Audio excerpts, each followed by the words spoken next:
தமிழ் நெஞ்சங்களுக்கு அன்பு கலந்த வணக்கங்கள். தந்தி டிவியின் டாக்டர் டைம் நிகழ்ச்சிக்கு உங்களை அன்புடன் வரவேற்கிறோம். இன்று நம் ஸ்டுடியோவுக்கு வருகை தந்து இணைந்திருப்பவர் டாக்டர் என் ராகவன் அவர்கள், சிறுநீரகவியல், புற்றுநோய், சிறப்பு அறுவை சிகிச்சை நிபுணர். டாக்டர் வணக்கம்.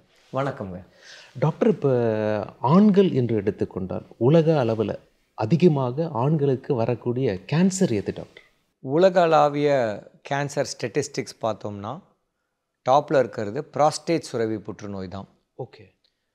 ப்ராஸ்டேட் சுரபி புற்றுநோய் உலகத்தில் எங்கே போனாலும் ஓகே. ஆண்களுக்கு வரக்கூடிய புற்றுநோய் நம்ம தனியாக எடுத்து ஒரு ஸ்டெட்டிஸ்டிக்ஸ் பண்ணோன்னா அதுதான் டாப்.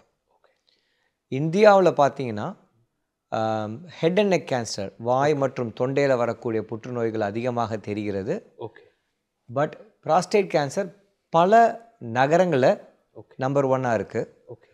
எங்களோட எதிர்பார்ப்பு என்னென்னா, இன்னும் 3-4 வருஷத்துக்குள்ளார இந்தியாவிலையும் ஃபஸ்ட்டாக இருக்க போகிற கேன்சர் ப்ராஸ்டேட்டாக தான் இருக்கும்னு நாங்கள் நினைக்கிறோம்.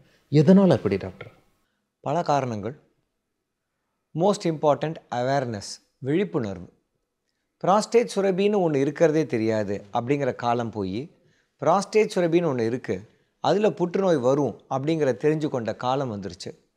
விழிப்புணர்வு ஒரு முக்கியமான காரணமாக இருக்குது இந்த மாற்றத்துக்கு. அடுத்த முக்கியமான காரணம் ஆண்கள் வாழும் நாட்கள், வருடங்கள் அதிகமாகிவிட்டது. இப்போ பார்த்தீங்கன்னா 1960 சுமாராக 60 வயசு 55 வயசு வாழ்ந்தவங்க இன்றைக்கி சராசரியாக ஆண் 80 வயசுக்கு மேலே வாழ ஆரம்பிச்சிட்டாங்க. இந்த புற்றுநோய் பெரும்பாலும் 60 வயசுக்கு மேலே இருக்கிறவங்களுக்கு வர்றதுனால வாழும் நாட்கள் அதிகமாவதால் இந்த புற்றுநோயும் அதிகமாக தெரிகிறது. இது 2 தான் முக்கியமான காரணம். ஓகே டாக்டர், இப்போ ப்ராஸ்டேட் சுரபியினுடைய வேலைகள் என்ன டாக்டர்? மனுஷனுக்கு அது என்ன மாதிரியான வேலைகள் சார்? ப்ராஸ்டேட் சுரபி அப்படிங்கிறது ஒரு சின்ன கையளவு தான். அது நம்ம உடம்புல வயிற்று பகுதியில் அடி கீழே இருக்கிற ஒரு சுரபி. அந்த சுரபி வழியாக தான் யூரின் போகிற பாதை வெளியில் வருது. இது ஆண்களுக்கு மட்டும் இருக்கக்கூடிய சுரபி, பெண்களுக்கு கிடையாது.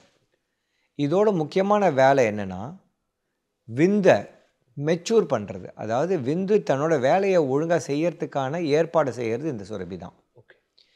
ஒரு சிறு வயதில் ஒரு வாலிபன் தகப்பனாகணும்னு நினைக்கும் போது இந்த சுரபியோட வேலை தான் முதன்மை. வயதான அப்புறம் இந்த சுரபிக்கு வேலை இல்லை, அப்படியே தான் இருக்குது. அதை எடுக்கிறதும் கிடையாது நம்ம.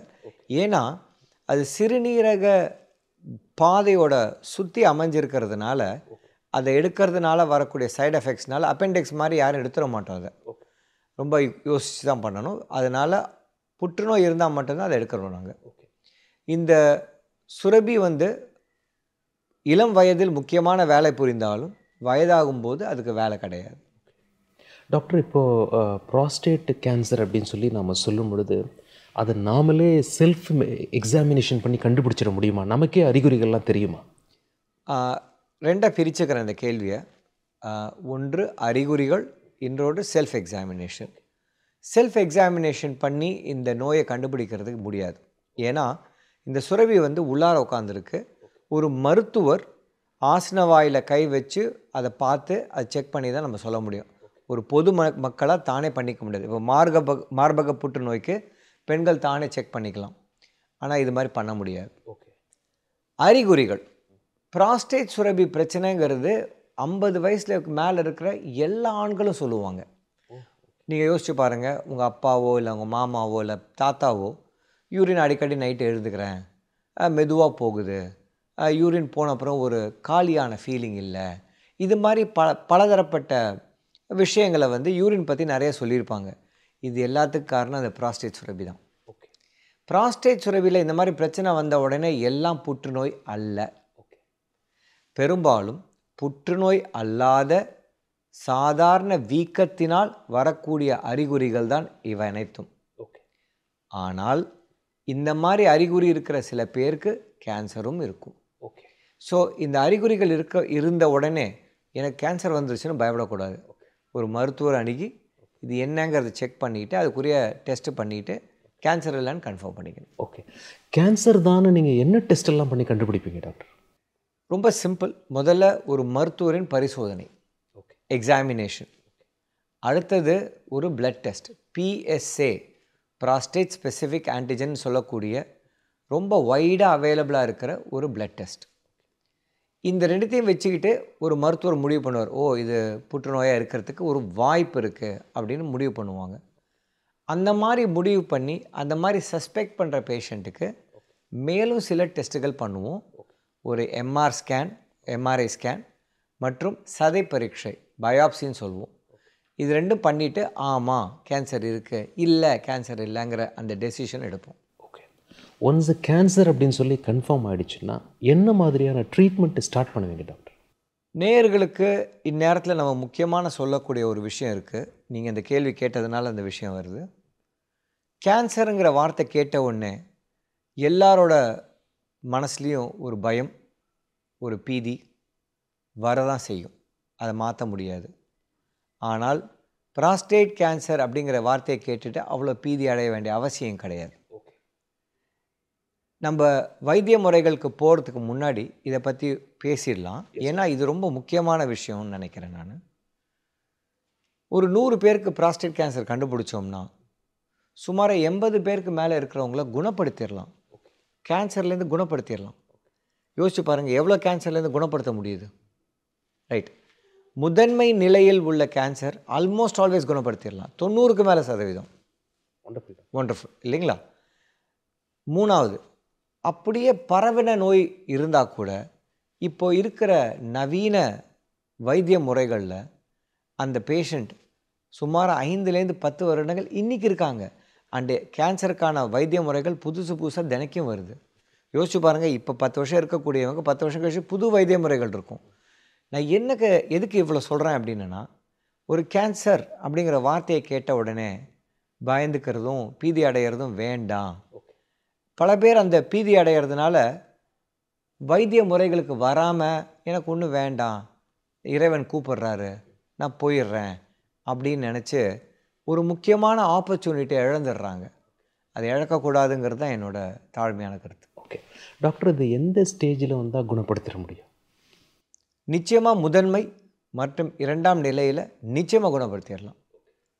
3ஆம் 4ஆம் நிலைகளில் கூட குணப்படுத்துறதுக்கான வாய்ப்புகள் 3ஆம் நிலையிலையும் இருக்குது. பட் 4ஆம் நிலையில் குணப்படுத்த முடியாது. நான் குணப்படுத்த முடியாத நோய் கூட அந்த பேஷண்ட் கூட 5 to 10 இயர்ஸ் இல்லை லாங்கர் வாழ்ந்துருவாங்க. Okay doctor, very nice. Doctor, இப்போ கேன்சர் அப்படின்ன உடனே எல்லாருக்கும் ஞாபகம் வருது கீமோதெரப்பி ட்ரீட்மெண்ட்டு ஞாபகம் வரும். எந்த மாதிரியான ட்ரீட்மெண்ட்லாம் நீங்கள் ப்ராஸ்டேட் கேன்சர் கொடுப்பீங்க? ஸோ ப்ராஸ்டேட் கேன்சருக்குன்னு நம்ம எடுத்துக்கிட்டோம்னா பொதுவாக கேன்சர்னு சொன்ன உடனே 3 வகையான ட்ரீட்மெண்ட்டை பற்றி நம்ம டிஸ்கஸ் பண்ணணும். ஒன்று அறுவை சிகிச்சை முறை, 2வதாக கதிர்வீச்சு முறை, 3வதாக மருந்துகள் மற்றும் வைத்திய முறை. அறுவை சிகிச்சை ப்ராஸ்டேட் கேன்சருக்கு முதன்மை மற்றும் 2ஆம் நிலையில் அறுவை சிகிச்சை மற்றும் கதிர்வீச்சு தான் முக்கியமான ட்ரீட்மெண்ட். இப்போ அறுவை சிகிச்சைன்னு எடுத்துக்கிட்டோம்னா ஒரு ஆப்ரேஷன், வயத்தை கிழிச்சு பண்ணுற ஆப்ரேஷனோ இல்லை நவீனமாக இருக்கக்கூடிய ரோபாட்டிக் அறுவை சிகிச்சையிலையோ அந்த ப்ராஸ்டேட் சுரபியை வெளியில் எடுத்துடலாம். இதுவே 100ல் 90 பேருக்கு குணம் அடையக்கூடிய ஒரு மருத்துவ முறையாக அமைஞ்சிரும். புரியுதுங்களா? இது இப்போது இந்த வயத்தை கிழித்து பண்ணிகிட்டு இருந்த ஆப்ரேஷன் போய் உலகத்தில் ரொபாட்டிக் அறுவை சிகிச்சையில் அதிகமாக பண்ணக்கூடிய ஆப்ரேஷனுங்கிறது ப்ராஸ்டேட் கேன்சருக்கு அப்படின்னு எஸ்டாப்ளிஷ் ஆயிடுச்சு. ஓகே. நம்ம ஹாஸ்பிட்டல்லே ஆயிரக்கணக்கான பேஷண்ட்டுக்கு நாங்கள் பண்ணியிருக்கோம் ப்ராஸ்டேட் கேன்சருக்கு. இதில் இருக்கிற பெரிய நன்மை என்னென்னா 5 இல்லை 6 துளை தான். ஒரு 2.5 மணி நேரம் ஆப்ரேஷன், காலையில் அட்மிஷன் ஆகி நைட்டு வீட்டுக்கு போயிடலாம். ஒரு 4 நாள் கழித்து யூரின் டியூப் எடுத்து விட்டுருவோம். இந்த மாதிரி ஒரு ரொம்ப ஃபாஸ்ட் ரெக்கவரி ரொபாட்டிக் அறுவை சிகிச்சையில் வந்துருச்சு.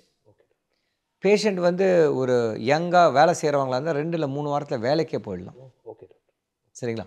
ஸோ இதெல்லாம் நவீன அறுவை சிகிச்சை முறையில் இருக்குது. அடுத்தது நம்ம கதிர்வீச்சு முறையில் பார்த்தீங்கன்னு வச்சுக்கோங்களேன், அதுவும் மிக அதிகமான நவீன முறைகள் வந்துருச்சு. இப்போ நம்ம ஹாஸ்பிட்டலே பார்த்தீங்கன்னா சைபர் நைஃப் அப்படின்னு சொல்லக்கூடிய ரொம்ப அதிநவீன சிகிச்சை முறை இருக்குது. 5 நாளில் ட்ரீட்மெண்ட் பண்ணி முடிச்சிடலாம். அந்த மாதிரி அட்வான்ஸ்மெண்ட்ஸ் வந்துருச்சு. எத்தனை புரோட்டான்னு ஒன்று புது ட்ரீட்மெண்ட்டும் இருக்குது. எல்லாமே சென்னையில் இருக்குது. Okay okay. பேஷண்ட் இதுக்காக வெளியில் எங்கேயும் போக வேண்டிய அவசியமே கிடையாது. இதெல்லாமே சென்னையில் நம்ம சென்னைக்குள்ளாரையே இருக்குது எல்லாமே.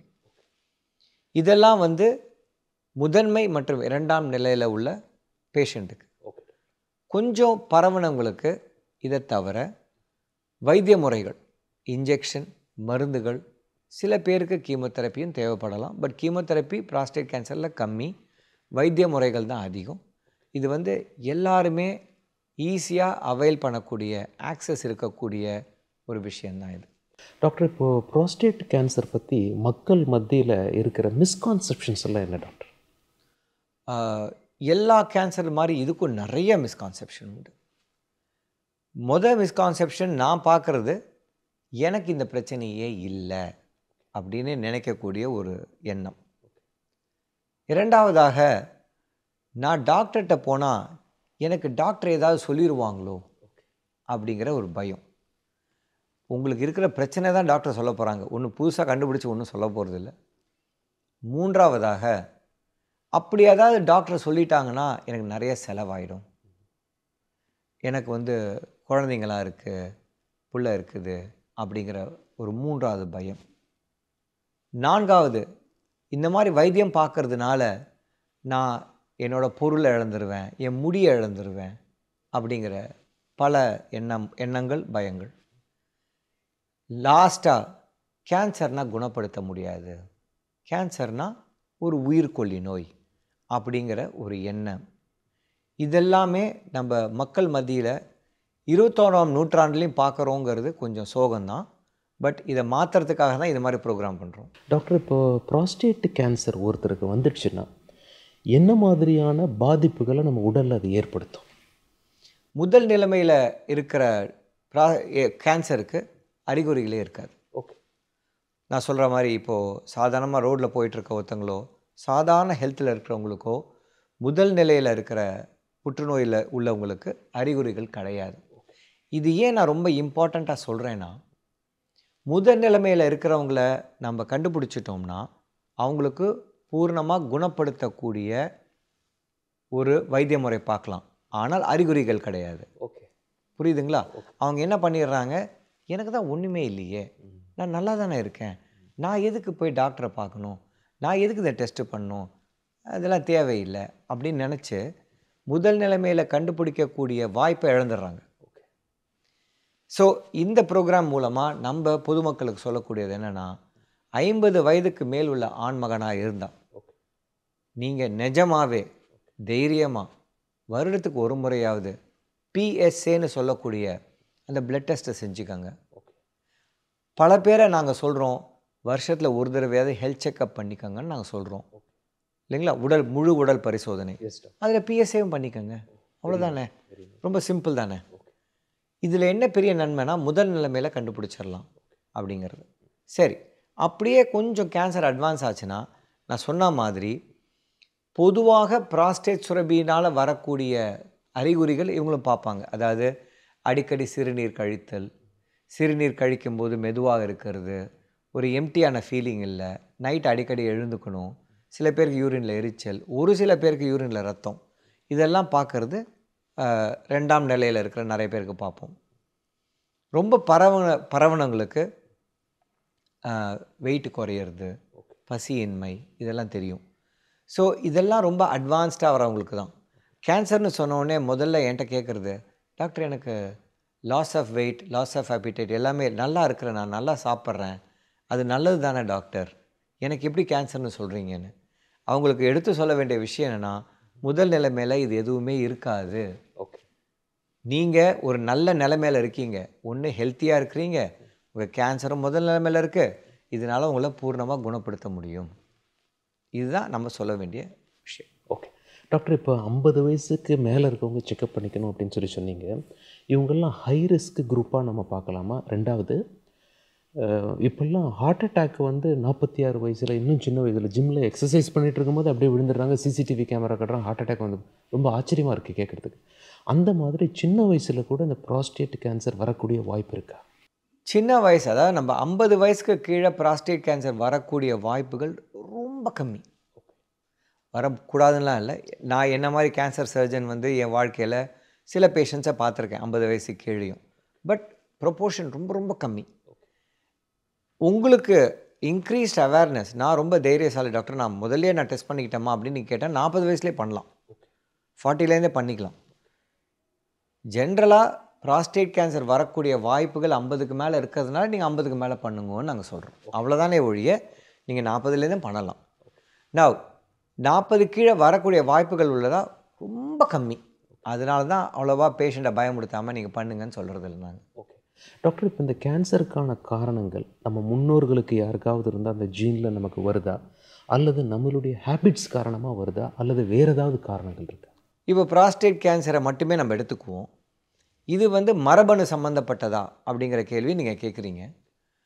மரபணு சம்மந்தப்பட்ட, அதாவது எங்கள் அப்பாவுக்கு இருந்துச்சு, எனக்கு இருக்குது, எங்கள் பையனுக்கு இருக்குது, அந்த மாதிரி ஜெனட்டிக் டிரான்ஸ்மிஷன்னு பார்த்தோம்னா அந்த மாதிரி அஃபெக்ட் ஆகிற ஃபேமிலி ரொம்ப கம்மி. இதனால் சொல்லக்கூடிய விஷயம் என்னென்னா, எனக்கு வந்துருச்சு என் பையனுக்கு நிச்சயமாக வரும் அப்படின்னு அவசியம் கிடையாது. ஆனால் ப்ராஸ்டேட் கேன்சர் புற்றுநோய் 50 வயதுக்கு கம்மியாக கண்டுபிடித்தால், 50லேருந்து 60க்குள்ளார வீட்டில் இருக்கிற 2 பேருக்கு மேலே இருந்துச்சுன்னா, இது மாதிரி சில க்ரைட்டீரியா வச்சு அந்த மாதிரி இருக்கிற ஃபேமிலியை மட்டும் நாங்கள் எக்ஸ்ட்ராவாக ஸ்க்ரீன் பண்ணுவோம். பட் நல்ல விஷயம் என்னென்னா, அது மாதிரி இருக்கிற ஃபேமிலி ரொம்ப கம்மி. பெரும்பாலும் மரபணு டிரான்ஸ்மிஷன் பார்த்திங்கன்னா ரொம்ப கம்மி இந்த நோயில். ஆனால் மரபணு மாற்றங்களினால் தான் இந்த புற்றுநோய் வருது. அந்த மாதிரி மாற்றம் இருக்கிறத வச்சுக்கிட்டு அந்த மாற்றத்துக்குரிய மருந்துகள் கொடுக்கறதுக்கான வாய்ப்புகள் அதிகமாகிடுச்சு. நாங்கள் என்ன சொல்லுவோம், மியூட்டேஷன்னு சொல்லுவோம். மியூட்டேஷன் இருக்கும்போது சில மருந்துகள் கொடுத்து இந்த நோயை குணப்படுத்துறதுக்கான வாய்ப்புகளை அதிகப்படுத்துகிறோம் நாங்கள். சரிங்களா? ஸோ மரபணு டிரான்ஸ்மிஷன் கம்மி, ஆனால் மரபணு மாற்றங்களினால் வைத்திய முறைகள் அதிகமாக நாங்கள் வச்சுருக்கோம். ஓகே டாக்டர், நம்ம லைஃப் ஸ்டைலும் அதுக்கு காரணமாக, நம்மளுடைய பழக்க வழக்கங்கள், நம்ம தூங்குகிற நேரம், நம்ம உணவு சாப்பிட்றது, நம்மளுடைய பிஹேவியர்ஸ், இதெல்லாம் கூட ஒரு காரணமாக சொல்ல முடியுமா? ப்ராஸ்டேட் கேன்சருக்கு டைரெக்டாக இதுக்கு ரிலேஷன்ஷிப் கிடையாது. ஒரே ஒரு விஷயந்தான் எங்களுக்கு தெரிஞ்சிருக்கு, ஸ்மோக்கிங். ஓகே. ஸ்மோக்கிங் பண்ணுறவங்களுக்கு இந்த நோய் வரத்துக்கான வாய்ப்புகள் ஒரு 1.5 டைம்ஸ் மோர். ஓகே. அதனால் ஸ்மோக்கிங் பண்ணுறவங்களா இருந்தாங்கன்னா இந்த ப்ரோக்ராம் பார்த்தீங்கன்னா இதுவும் ஒரு காரணம் அதை நிறுத்துறதுக்கு. Okay. But other life style changes, அதனால் வந்து இந்த கேன்சர் வரத்துக்கான வாய்ப்புகள் இல்லை. எப்போ அது முக்கியமாகுது அப்படின்னு சொன்னோம்னா, உங்கள் லைஃப் ஸ்டைல் நல்லா இல்லை, உங்களுக்கு ஒரு புற்றுநோய் கண்டுபிடிச்சிட்டாங்கன்னா உங்களுக்கு வைத்தியம் பண்ணும்போது வரக்கூடிய சைடு எஃபெக்ட்ஸை நீங்கள் மேனேஜ் பண்ண கஷ்டப்படுவீங்க. ஓகே. ஓகே. இல்லைங்களா? இதே வந்து ரொம்ப குண்டாக இருக்கிறாங்க, தூக்கமின்மை நிறையா இருக்குது, ஹார்ட் நல்லா வேலை செய்யலை, அவங்களுக்கு வந்து ஒரு புற்றுநோய் கண்டுபிடிச்சிட்டோன்னா அவங்க வைத்தியம் பண்ணும்போது அதெல்லாமும் பிரச்சனைக்கு ஏற்படும். ஸோ அதனால் ஹெல்த்தியாக இருக்கிறது, ஹெல்த்தி லைஃப் ஸ்டைல் வச்சுக்கிறது ஃப்யூச்சரில் எல்லா விஷயத்துக்கும் நல்லது. உங்கள் ஹெல்த்தை இப்போ நீங்கள் வச்சுருக்கிறது இன்றைக்கே உங்கள் பேங்க்கில் எஃப்டி போட்டு வைக்கிற மாதிரி, நீங்கள் இப்போயும் நல்லா வச்சுக்கிறது ஃப்யூச்சருக்கு உபயோகமாக இருக்கும். ஓகே டாக்டர், நீங்கள் ஸ்மோக்கிங் பற்றி சொன்னீங்க. எல்லாருக்கும் சாதாரணமாக லங் கேன்சர் தான் வரும்னு சொல்லி ஒரு இம்ப்ரெஷன் இருக்குது. பட் நீங்கள் சொன்ன பிறகு தான் ப்ராஸ்டேட் கேன்சரும் ஸ்மோக்கிங்கால் வரும் அப்படிங்கிற. சுமார் 50 புற்றுநோய்கள் ஸ்மோக்கிங்கில் வருது. சுமார் 50. ஹெட் அண்ட் நெக்லேருந்து ஆரம்பித்து oesophagus, stomach, pancreas, gall bladder, kidney, prostate, bladder, you name it, you get it. இந்த ப்ரோக்ராமை பார்த்துட்ருக்கிற நேயர்கள் யோசிக்க வேண்டிய ஒரே விஷயம், தான் புகைப்பிடித்தாலோ தனக்கு தெரிஞ்சவங்க புகைப்பிடித்தாலோ அதை நிறுத்துறது ஒரு நல்ல விஷயம். டாக்டர், இப்போ பஸ் ஸ்டாண்டு, டீ கடையிலலாம் புகைப்பிடிக்கிறவங்க பக்கத்துலேயே இவங்க நிற்பாங்க, இவங்களும் சுவாசிக்கிறாங்க. ஸ்மோக்கிங் அதுவும் டேஞ்சருங்களா டாக்டர்? அதனால எல்லா விதத்துலையும் டேஞ்சர் தான். ஓகே. அதனால் உங்கள் பக்கத்தில் யாராவது புகைப்பிடித்தாங்கன்னா நீங்கள் புகைப்பிடிக்கக்கூடாதுன்னு சொல்லலாம், அதில் வந்து தவறே கிடையாது. ஓகே டாக்டர், இப்போது நம்ம நிகழ்ச்சியை பார்த்துட்ருக்க தமிழ் மக்களுக்கு உங்களுடைய அட்வைஸ் என்ன? ப்ராஸ்டேட் கேன்சர் வராமல் அவங்க தப்பிச்சு நல்ல முறையாக அவங்க வாழ்க்கை நடத்தணும் அப்படின்னா உங்களுடைய டிப்ஸ் என்ன டாக்டர்? ஒரு நோய் வராமல் தடுக்கிறதுக்கு ஹெல்த்தி லைஃப் ஸ்டைல், நம்ம அதை பற்றி இப்போ தான் ஒரு வார்த்தை பேசணும். ஹெல்த்தி லைஃப் ஸ்டைல் நிச்சயமாக வேணும். Yes doctor. அப்படி ஹெல்த்தி லைஃப் ஸ்டைல் இல்லாமல் விழிப்புணர்வு ரொம்ப முக்கியம். பெண்களாக இருக்கிறவங்க மார்பக மற்றும் கர்ப்பவாய் புற்றுநோய் பற்றியும், ஆண்களாக இருக்கிறவங்க ப்ராஸ்டேட் கேன்சர் பற்றியும் விழிப்புணர்வு இருக்கணும். விழிப்புணர்வு ஏன் முக்கியம் அப்படின்னா, விழிப்புணர்வு இருந்தால் தான் அதை செக் பண்ணுறதுக்கான மனசு வரும். அது செக் பண்ணால் தான் முதல் நிலைமையில் கண்டுபிடிக்க முடியும். முதல் நிலைமையை கண்டுபிடிச்சானா குணப்படுத்த முடியும். இதனால விழிப்புணர்வு தான் மோஸ்ட் இம்பார்ட்டண்ட். 2வது முக்கியமாக நான் மக்களுக்கு சொல்ல விரும்புகிறது என்னென்னா, கேன்சர் புற்றுநோய் ஒரு உயிர் கொல்லி அல்ல. அதுலேருந்து குணப்படுத்தக்கூடிய வாய்ப்புகள் ரொம்ப அழகாக இருக்குது, ரொம்ப அருமையாக இருக்குது. கேன்சருங்கிற வார்த்தையை கேட்ட உடனே பயந்துட வேண்டாம். வைத்திய முறைகள் ரொம்ப நல்லா இருக்கிறதுனால நிச்சயமாக அந்த மருத்துவரை அணுகி வைத்தியம் பண்ணிக்கணும். இதுதான் நான் 2 வேண்டுகோள். ஓகே டாக்டர், மிக முக்கியமான பாயிண்ட் நீங்கள் ஒன்று சொல்லியிருந்தீங்க நம்ம இன்டர்வியூட ஆரம்பத்தில். எல்லா ட்ரீட்மெண்ட்டும் அட்வான்ஸ்டு லெவலில் நம்ம சென்னையிலேயே கிடைக்குது அப்படின்னு சொல்லிட்டு. ஸோ இந்த கேன்சர் ட்ரீட்மெண்ட் அப்படின்னு சொல்லி உங்ககிட்ட வந்துட்டாங்கன்னா, மக்கள் யூஸ்வலாக உங்ககிட்ட வர பேஷண்ட்ஸ் எந்த மாதிரியான சர்ஜரியை அதிகமாக ஆப்ட் பண்ணுறாங்க? ரொபோட்டிக் மாதிரியான சர்ஜரியா அல்லது அறுவை சிகிச்சை முறையை ப்ரிஃபர் பண்ணுறாங்களா? இதனால் அவங்களுக்கு கிடைக்கக்கூடிய நன்மைகள் என்ன? அறுவை சிகிச்சை அப்படின்னு வந்தாலே இப்போது உலகம் ரோபாட் நோக்கி போயிடுச்சு. ஓகே. என்னோட எதிர்பார்ப்பு என்னென்னா, இன்னும் ஒரு 5லேருந்து 10 வருஷத்துக்குள்ளார சென்னையில் இருக்கிற எல்லா ஹாஸ்பிட்டல்லையும் ரோபாட் இருக்கும். ஓ ஓகே. அதான் நான் எதிர்பார்க்குறேன். ஓகே. ரோபாட்டிக் அறுவை சிகிச்சை ஏன் இந்த மாற்றம் ஏற்படுத்துச்சு அப்படின்னு கேட்டோம்னா, ரிக்கவரி.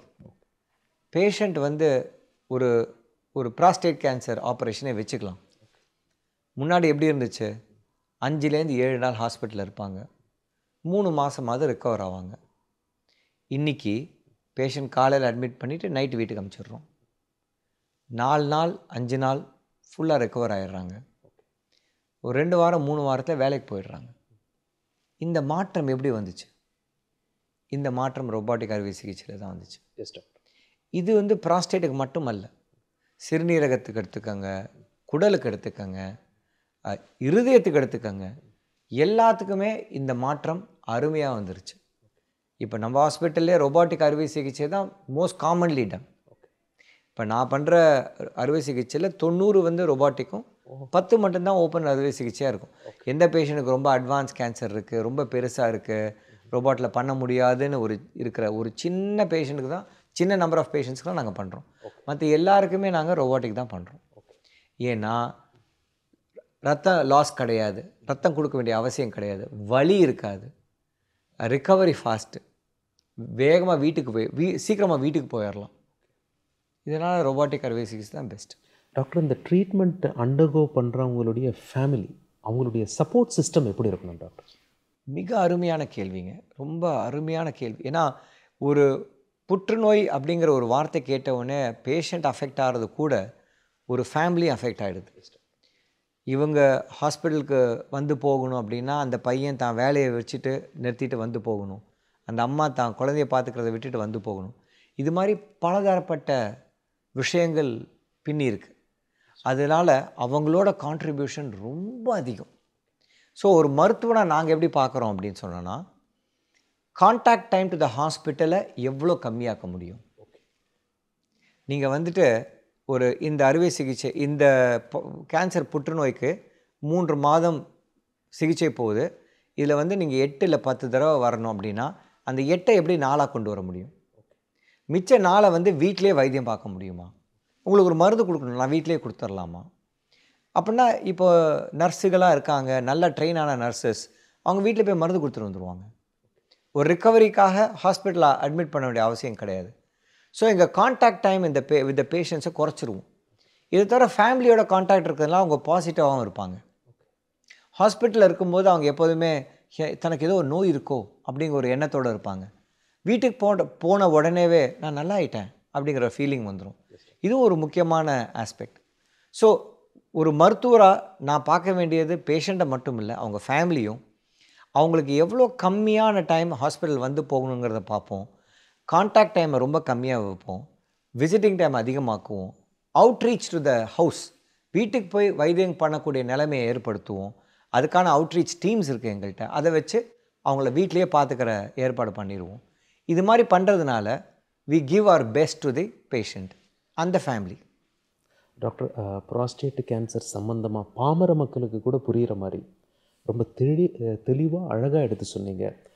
கேன்சர்னால் என்ன, ப்ராஸ்டேட் கேன்சர்னால் என்ன, உலகத்திலேயே இது எப்படி நம்பர் 1 கேன்சராக ஆண்களுக்கு இருக்குது, அறிகுறிகள் என்ன, ஸ்டேஜ் 1ல் எப்படி கண்டுபிடிக்க முடியாது, எப்படி அட்வான்ஸாக நாம் போய் நம்மளை 50 வயசுக்கு மேலே ஸ்க்ரீனிங் பண்ணிக்கணும், என்ன மாதிரியான ட்ரீட்மெண்ட்ஸ் இருக்குது, ஃபேமிலியோட சப்போர்ட் சிஸ்டம் எப்படி இருக்குது, லைஃப் ஸ்டைல் எப்படி இருக்கணும் அப்படிங்கிற ரொம்ப மிக முக்கியமான அருமையான தகவல்களை நீங்கள் ரொம்ப தெளிவாக சொன்னீங்க டாக்டர்.